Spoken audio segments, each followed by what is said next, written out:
Oh, this is just one. Right. Yeah.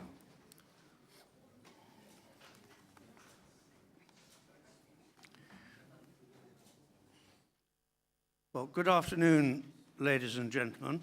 Welcome to the third session of our gathering.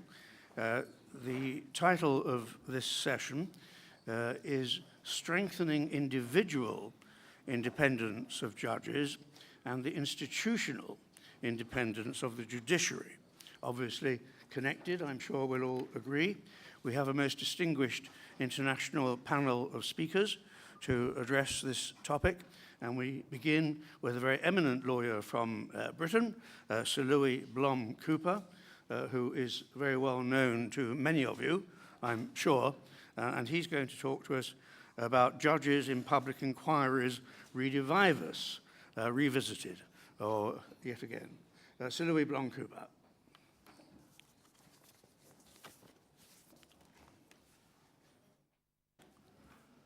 afternoon. I ought at the outset of this session to tell you of the provenance of this court. I have a strong sense that among all the legal systems of Western Europe, probably even wider than Western Europe, there is a movement to move judges, to use judges for non-litigious purposes. That's outside of the courtroom.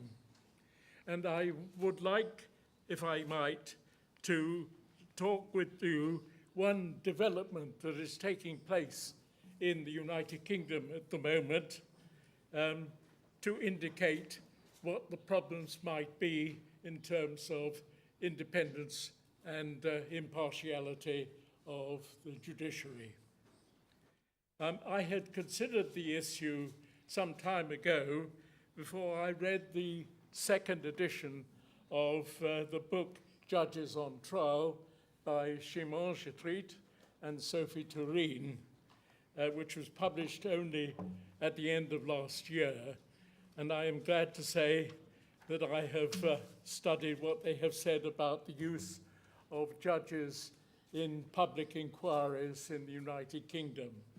And it all turns round a piece of legislation in 2005 in the United Kingdom in which they set up a system for conducting public inquiries in the United Kingdom.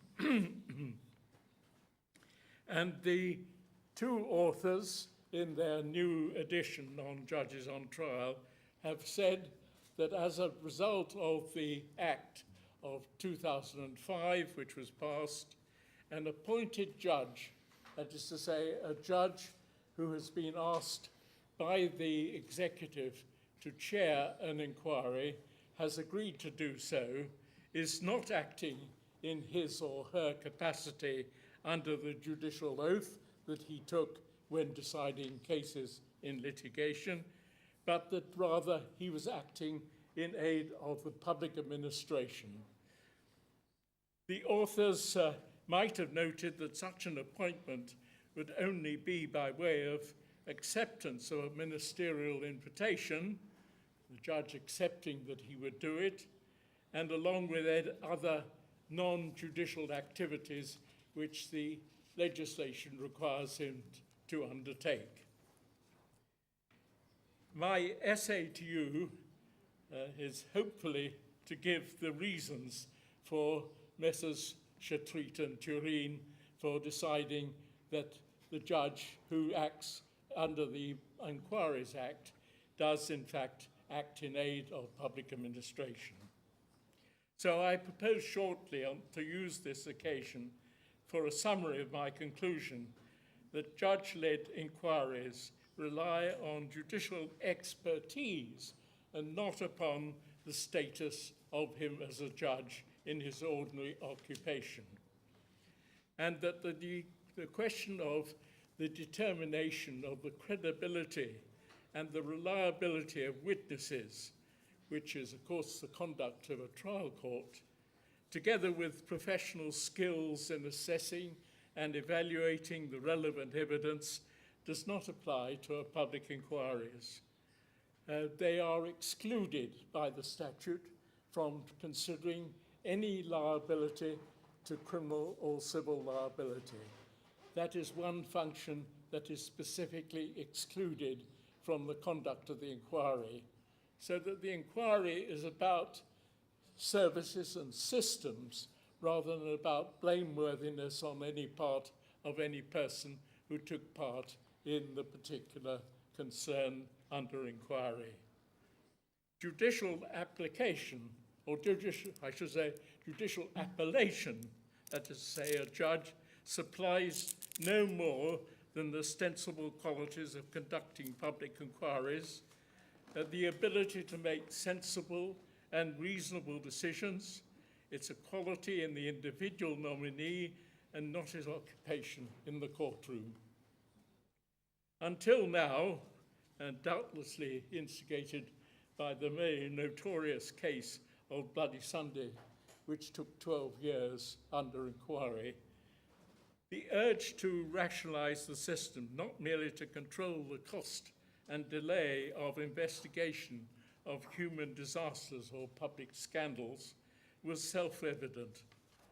What was more significant was the provision that the expressed exclusion from criminal and civil liability from an inquiry is a peculiar aspect of a court of law.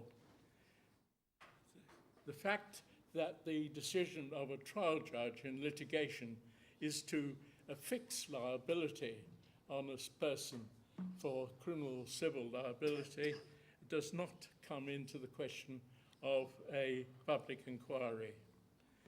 By contrast, the inquiry, which is judge-led, and incidentally, it's not merely judges who can chair public inquiries, but anybody can be nominated by a minister to be asked to chair an inquiry, and his functions, or his duty in the inquiry is precisely the same as if he were a judge. By contrast, the inquiry judge-led or not is designed to stake out the system and services of disaster, and that can't be avoided at any time. The legislature was alive to the distinct roles of commissioners of inquiry, in that neither the judge nor the lay chairman is to be inhibited by the exclusion of establishing some sort of liability, although he may not indulge in criminal or civil liability. The inquiry may make any findings that could reasonably infer such liability, so long as the inquiry makes no finding or determination of liability. Blameworthiness on anybody or anything, anybody, is not excluded, but it is an extraordinary and a supplementary conclusion as to the why and wherefore of the scandal or disaster that is under inquiry. It has to be noted that presently officialdom does not explicitly endorse the extracurricular feature of the process. In its recent report on the activities of the Inquiries Act, the House of Lords Select Committee did give support to recent examples of post-2005 inquiries. But they did not go so far as to what I call dehabilitize the procedures. Instead, it noted a significant shift in the process which inquiries have deployed in recent years.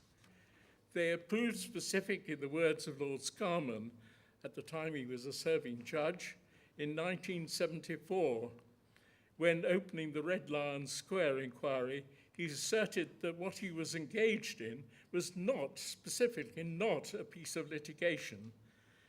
It was not a court of law adjudicating upon the trial of disputes between two or more parties. What was not spelt out by him was the importance attached to the manner of acquiring evidence about the subject matter of the inquiry.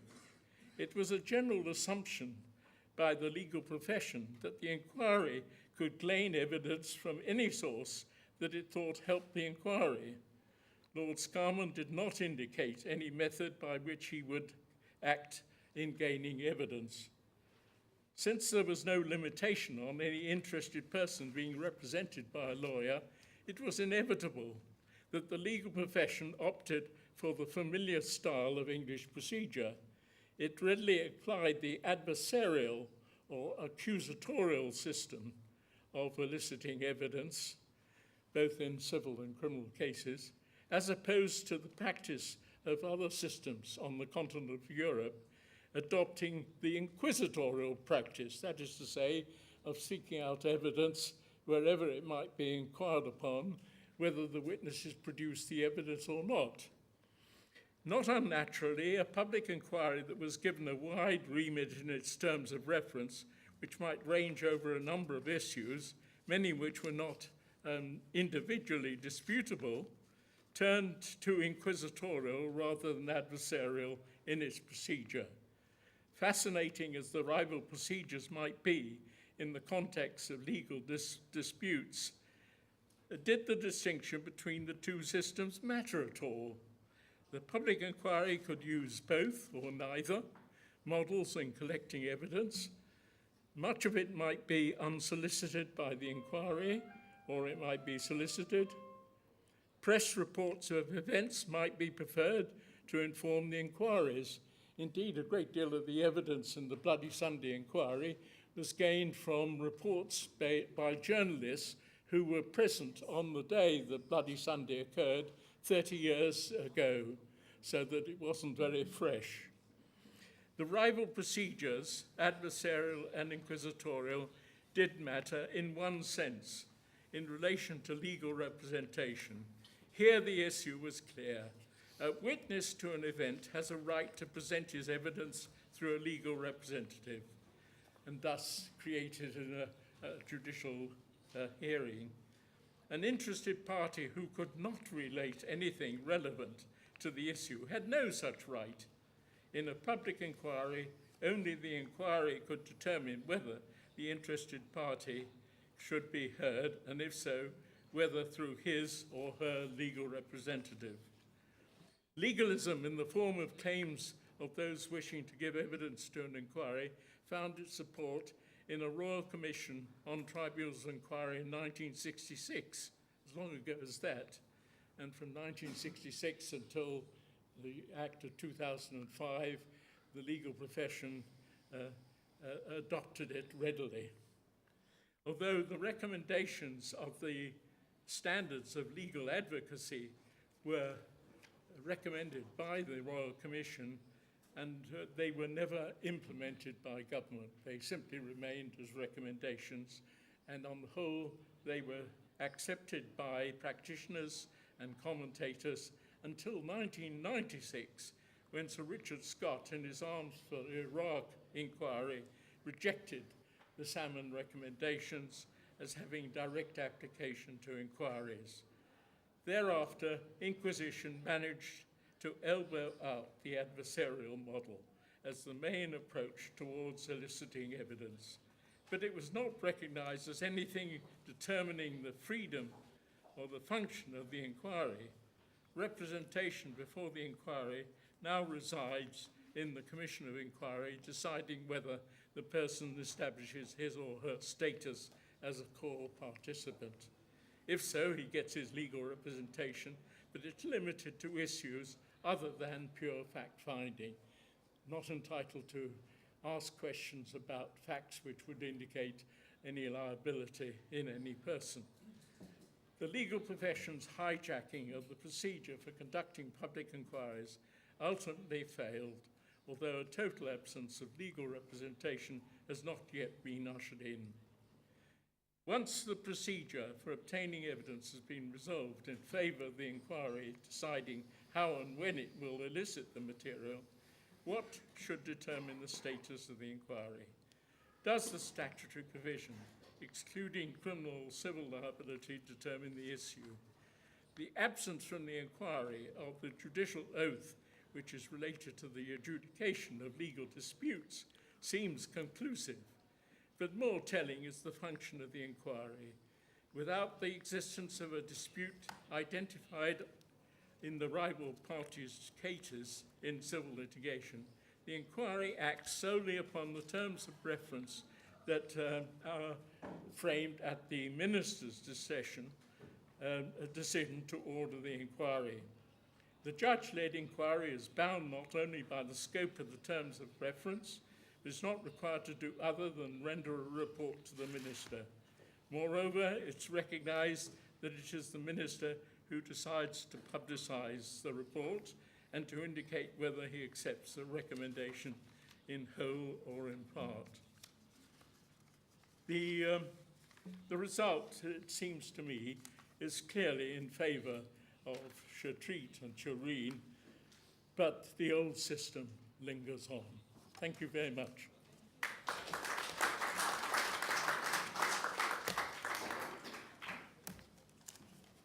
Thank you very much, Sir Louis, for a typically erudite observation on a difficult subject. And thank you so much for keeping to the allotted time. We're next going to hear from Dato Dr. Sai Das, who is past president of the Bar Association of Malaysia, and he is going to talk to us about the retiring judge and judicial independence. Dr. Das. Good afternoon, Mr. Chairman, ladies and gentlemen.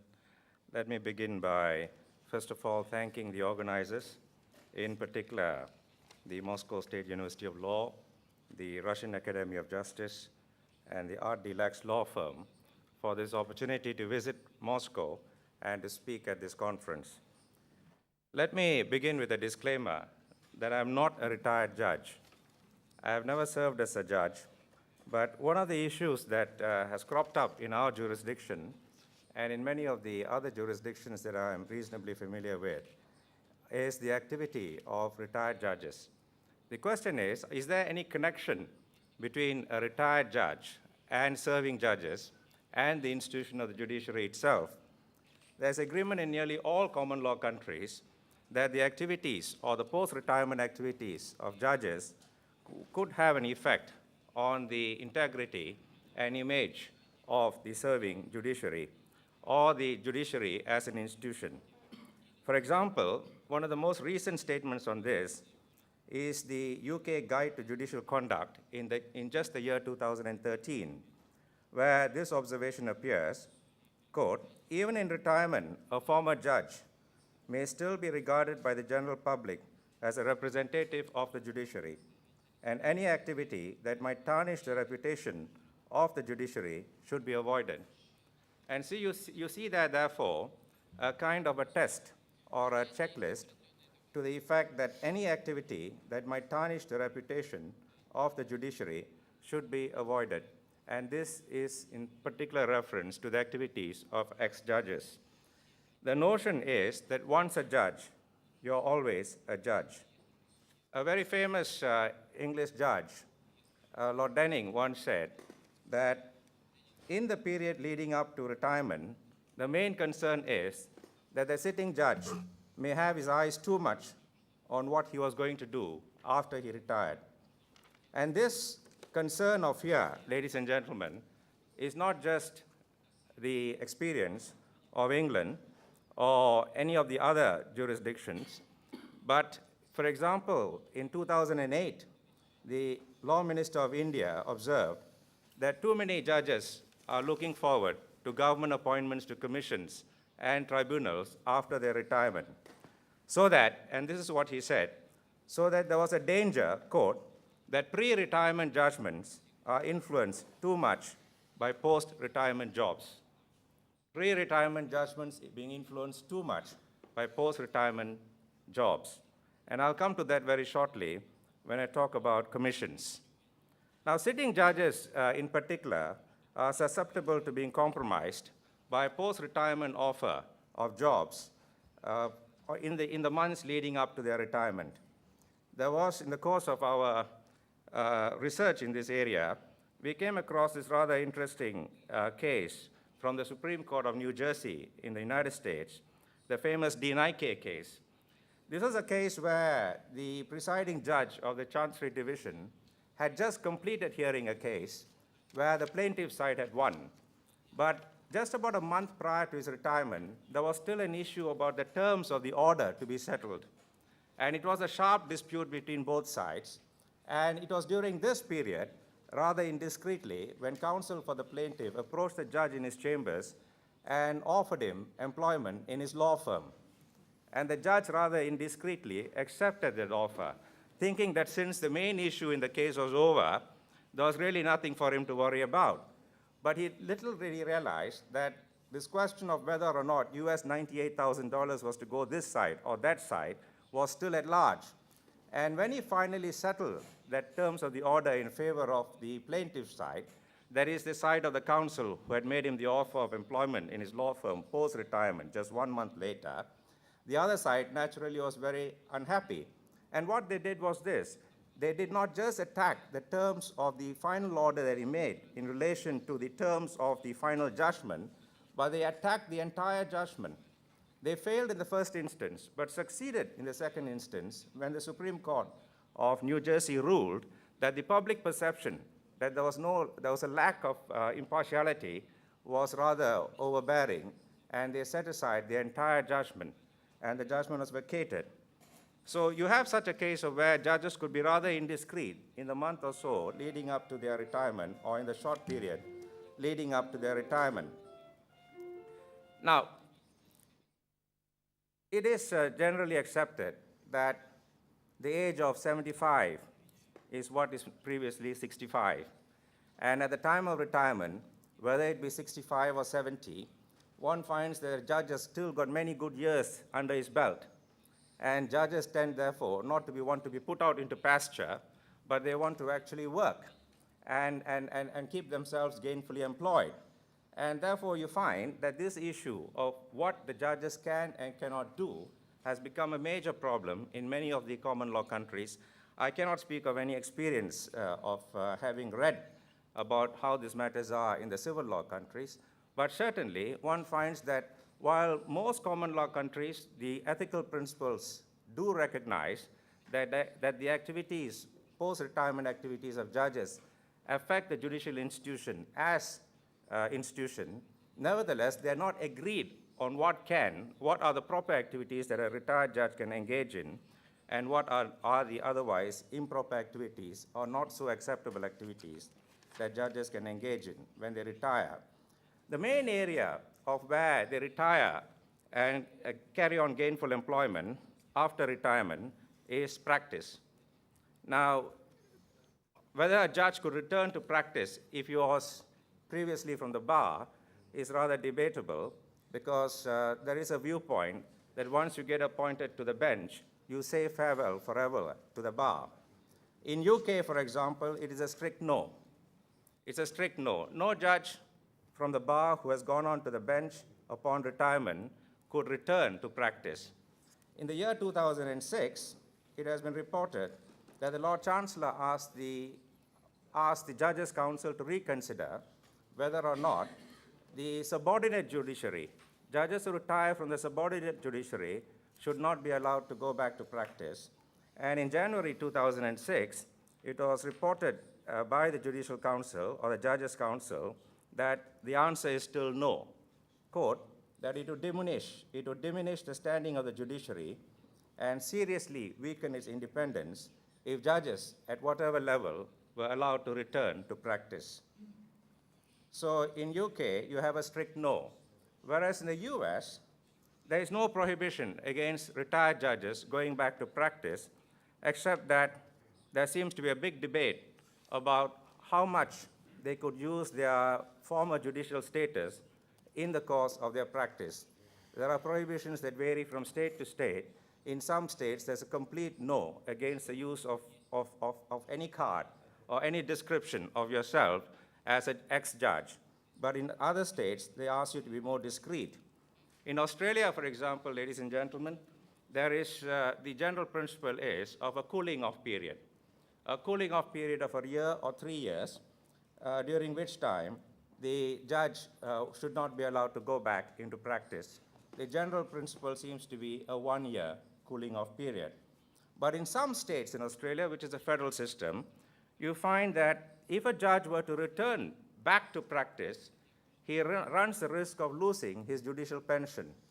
This would be in the states of Victoria and West Australia. And so you have a rather qualified yes and a no in Australia, but with this concept of a cooling off period. In India, the prohibition is only as against Supreme Court judges. Supreme Court judges may not practice, may not go back to practice after retirement, but state court judges do practice, but the principle, ethical principle is you do not go back to practice in the courts where you retired off as a judge.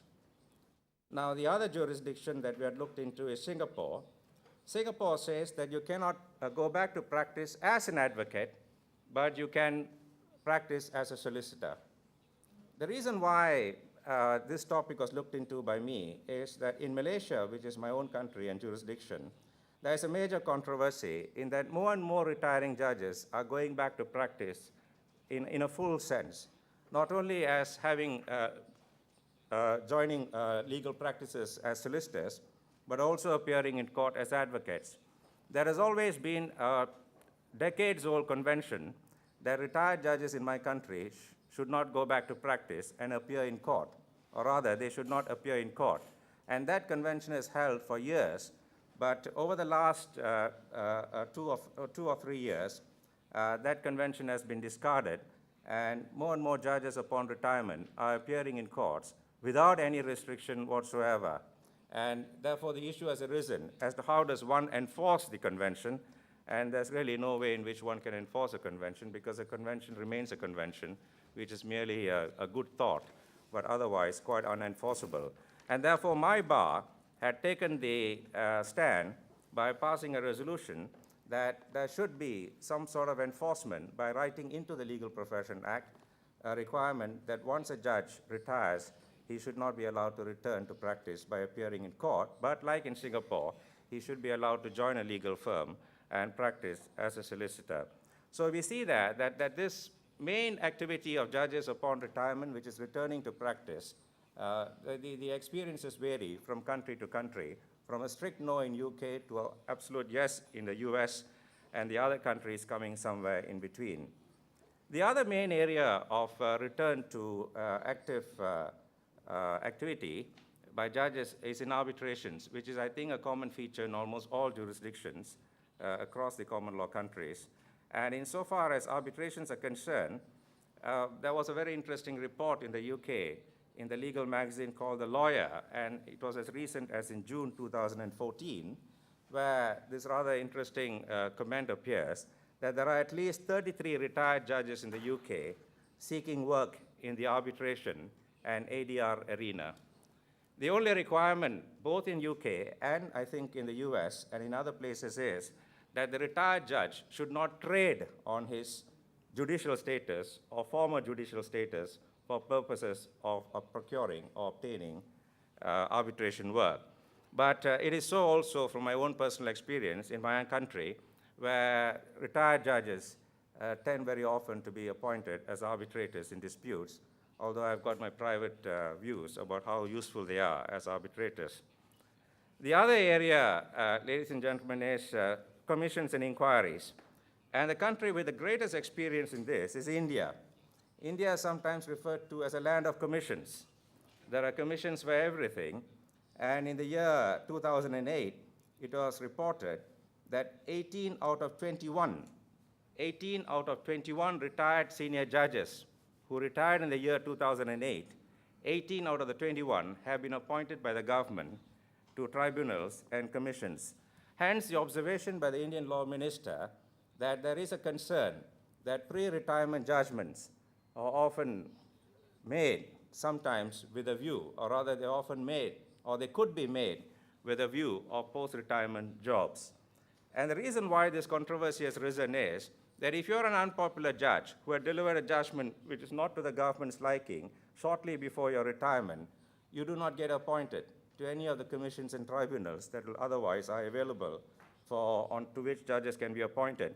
And an actual example was given back in the 1970s, where there were a series of leading controversial cases during the time of Indira Gandhi, when the decisions went against the government of Indira Gandhi, And none of those judges who retired, and a whole host of them retired shortly after the judgment, about 4 of them, none of them got appointed to commissions.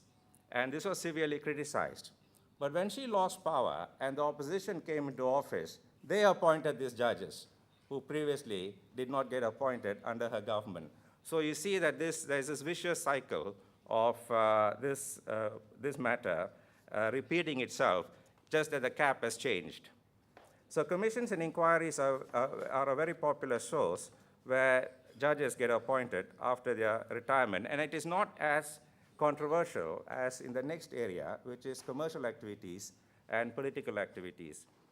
Now, in the case of commercial activities, for example, in the UK, there is no prohibition against retired judges holding directorships in the city. And I think many judges, like for example, back in my jurisdiction, many judges, because of their other senior status, do get appointed as directors of companies. But the problem always is whether or not there could be an opportunity, or whether this could be a platform for some form of indiscreet behavior, where you might find that the company itself is engaged in litigation before the courts, and the reason for the appointment of the retired judge, especially if he was a recently retired judge, is for some reason or other with a view of influencing an ongoing case. But very often this is difficult to pinpoint.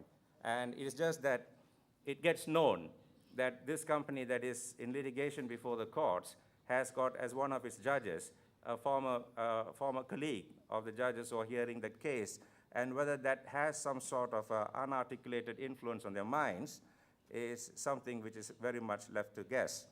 But in my own country recently, we had a major controversy because it turned out that the Chief Justice who had retired just about a couple of months back, prior to the award of a contract, it was discovered that the contract was given to a company to which some of his relatives were members or they were directors. And so commercial activities, yes, and it can also be no. But the main controversy surrounds judges engaging in political activities after retirement. Strictly speaking, what a judge does after retirement is very much left to his sense of judgment and discretion. As I said from that observation from the Judicial Code in UK in 2013, the test really is whether or not the activity of the judge is likely to tarnish the reputation of the judiciary. But one finds it quite unacceptable when judges shortly before retirement are making judgments on politically related matters or on constitutional matters, and then after retirement, one discovers that they are aligning themselves to a particular ideology or to a particular thought process that was the very matter over which there has been a controversy along constitutional lines in courts. We have had that problem in my jurisdiction, where ideologies along racial and religious lines tend to be rather strongly taken. And we have had at least 2 judges who, upon retirement, shortly after retirement, in fact, have taken viewpoints which are rather right-wing and rather extreme. And so the issue has arisen in the minds of many of the lawyers and also many of members of the public as to, was he nursing these ideas at the time when he was deciding cases, when in active service? It could not be that just past 1 minute after midnight, on the day that he retires, he has acquired these ideological viewpoints that he did not previously possess. And so the question arises as to whether or not such political activities by judges tarnishes the reputation of the judiciary by tainting it. And we find that there have been such cases in the US and in Canada, in particularly when judges, retired Supreme Court judges in the US, take on speaking engagements from organizations which are known to be extreme in their viewpoints. And the question then arises as to whether or not these judges, when they take on these speaking assignments and take certain viewpoints that are consonant with the ideology of that particular organization that has invited them, whether or not these were not thoughts that were very much in their minds and that animated their decision-making when in service. So these are the 4 or 5 areas, ladies and gentlemen, where the activity of judges upon retirement raises concern. right from something as tame as returning to practice and to something as extreme as participating actively in political engagements. So thank you very much.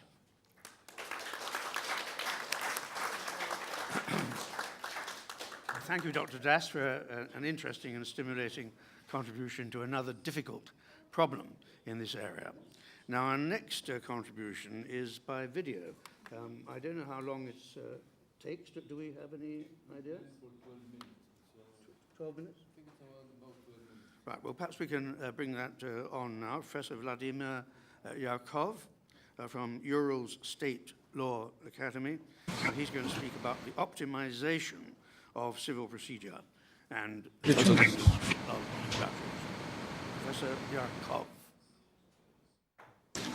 Добрый день. Вы слышите нас? Я могу начинать?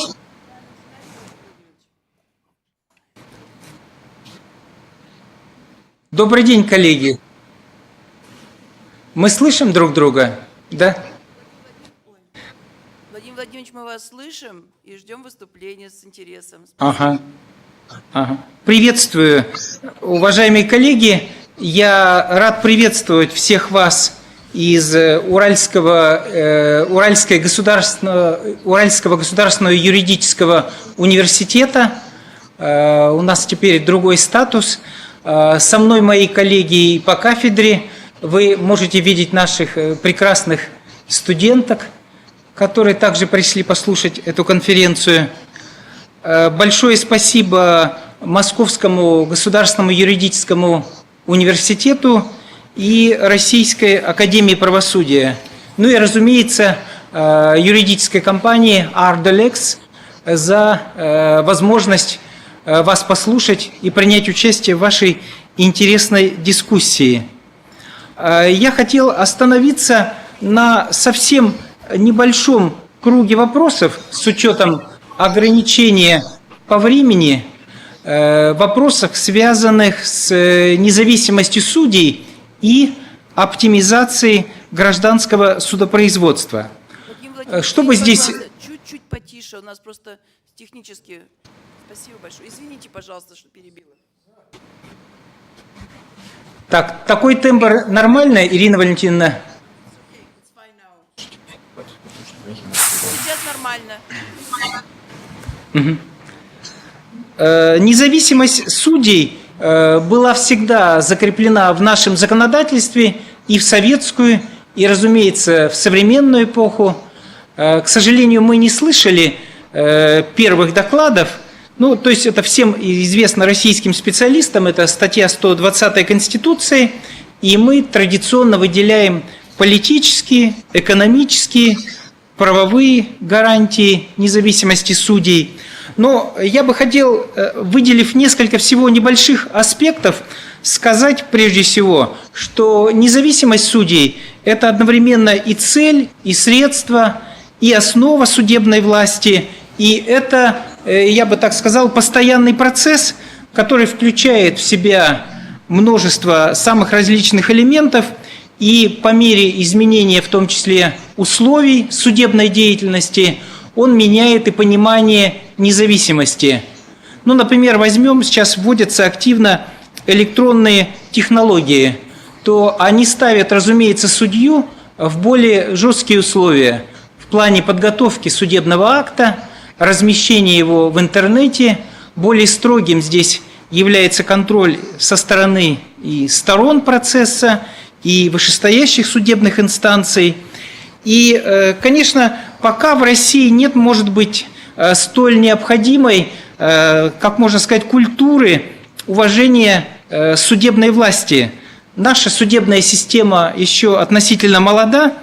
25 лет назад мы говорили, что судебная система – это, в принципе, часть правоохранительной системы, когда говорили, что советский суд должен бороться за прочность советской семьи, за укрепление договорных обязательств.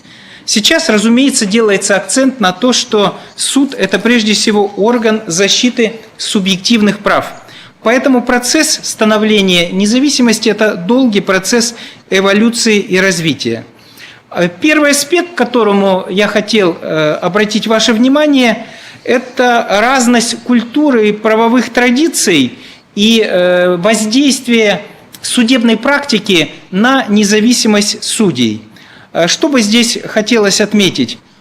В нашей системе судья в известной мере он является слугой закона, и необходимость строго следовать форме в нашем процессе нередко превалирует над содержанием. Отсюда немножко другая система и подготовки судей, их статуса, роли, менталитета. И сейчас у нас много говорят о необходимости обеспечения единства судебной практики, о судебном прецеденте, но я бы так сказал, что сейчас это не только способ некого направления судебной практики, но и в определенной степени средство, ограничивающее субъективизм судей и связанное тесно с проблемой независимости судей.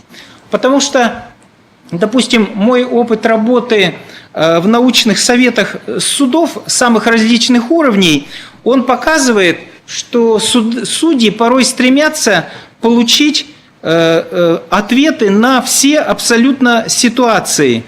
То есть они хотят получить своего рода инструкцию по применению права.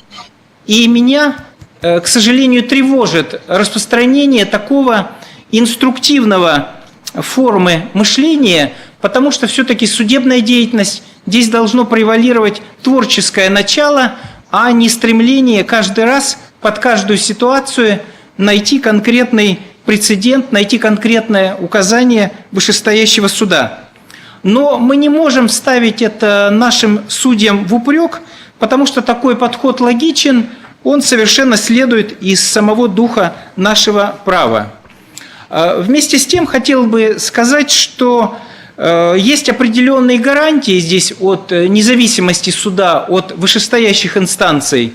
Ну, в частности, такого рода правила есть в кассационном производстве, когда ограничивается роль кассационной инстанции по толкованию права, по установлению обстоятельств дела.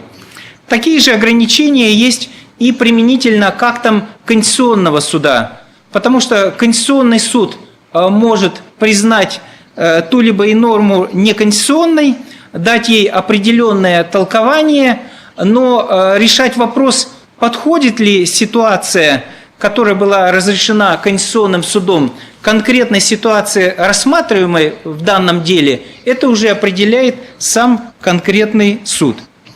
Следующий аспект, который бы хотелось обратить внимание, это участие арбитражных заседателей в арбитражном процессе. Что бы здесь хотелось отметить, что, на мой взгляд, в экономических делах участие арбитражных заседателей является гарантией независимого и беспристрастного суда. К сожалению, участие их все время снижается. Если мы посмотрим статистику, то, например, в 2010 году это было более 4000 дел. После изменения реформы законодательства здесь в 2011 году было 1200 такого рода дел, в 2012 году 159, а в прошлом году всего 45 дел в России было рассмотрено с участием арбитражных заседателей. Ну, причина в том, что был изменен порядок отбора заседателей для участия в конкретном процессе. И плюс другого рода причины, но мне представляется, что все-таки надо вдохнуть новую жизнь в этот институт, потому что ничто, как их участие, способствует снижению субъективизма. Если стороны считают, что суд может быть в какой-то мере менее независим, то участие арбитражных заседателей как раз позволяет это снять. Это повышает доверие и прозрачность судопроизводства. Поэтому здесь, может быть, следует вернуться к тому, от чего мы ушли, а именно к возможности выбора стороной конкретного заседателя, делать акцент на их роли как специалистов и так далее. Следующий аспект, которого я хотел коснуться, это сфера доказывания. и оценка судьей обстоятельств дела для обеспечения предсказуемости судебного акта. Это очень важный аспект, связанный с темой независимости суда. Дело в том, что российское толкование, особенно в арбитражном процессе, оно сейчас исходит из доктрины процессуального риска, когда главным является обеспечение внешней нейтральности, беспристрастности, независимости суда.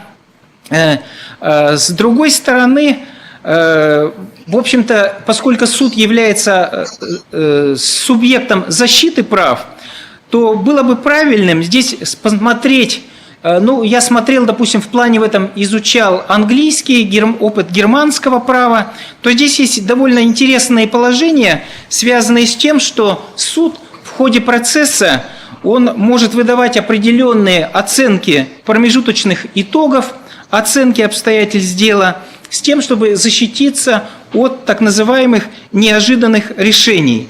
Потому что в этом смысле судейское руководство более активное, более полное вхождение в вопросы определения предмета доказывания, вопросов предварительной оценки доводов сторон, он снижает риски получения того, что мы называем неожиданным решением.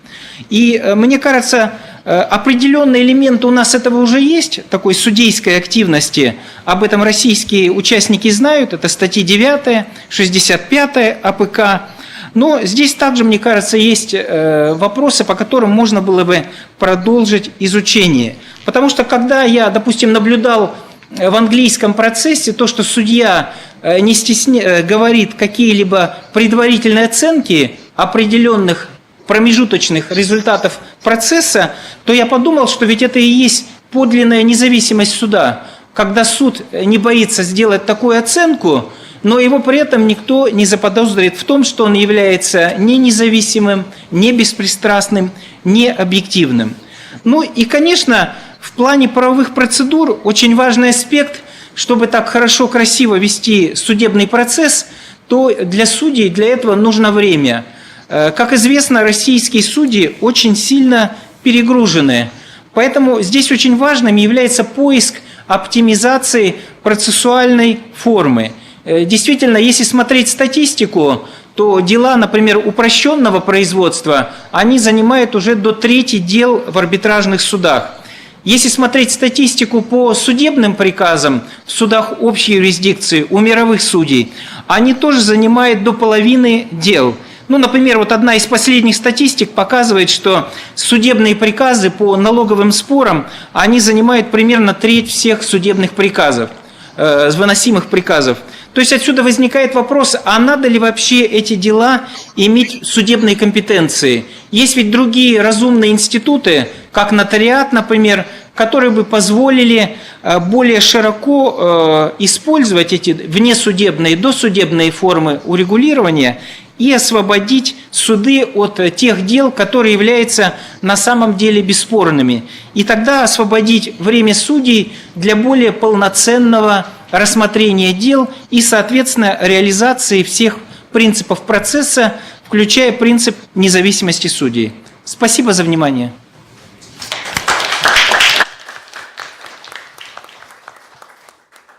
Thank you very much indeed, Professor Yarkov. A most helpful contribution. And now we come on to Professor... There are questions for him. There are questions for him. Allow him to hear the questions now so we can be released. Because we are holding him up. Well, all right, we're running over time. If he's still there, if there are any questions that anyone would like to put to Professor Yarkov, could you perhaps ask them now? But please be brief or we'll spoil our program. We started late, unfortunately. Any questions for Professor Yarkov?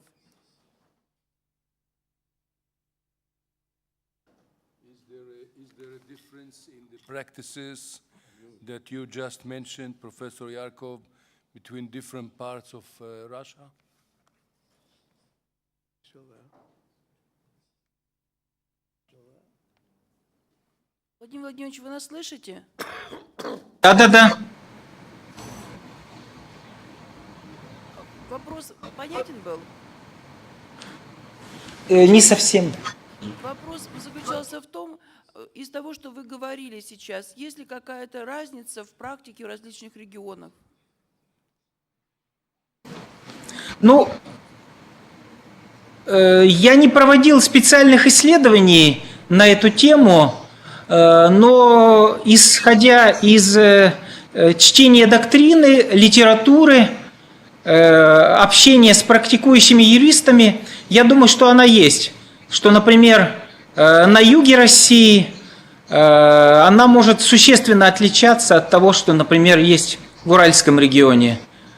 Я думаю, по отдельным аспектам это возможно. Спасибо большое за ответ. Thank you very much, Professor Yakov. Now, in fairness to other speakers, I think we must move on. And our next speaker is Professor H.P. Lee from Monash University in Melbourne, and he's going to speak about judicial independence and judicial creativity, the implied rights doctrine in Australia. Dr. Lee.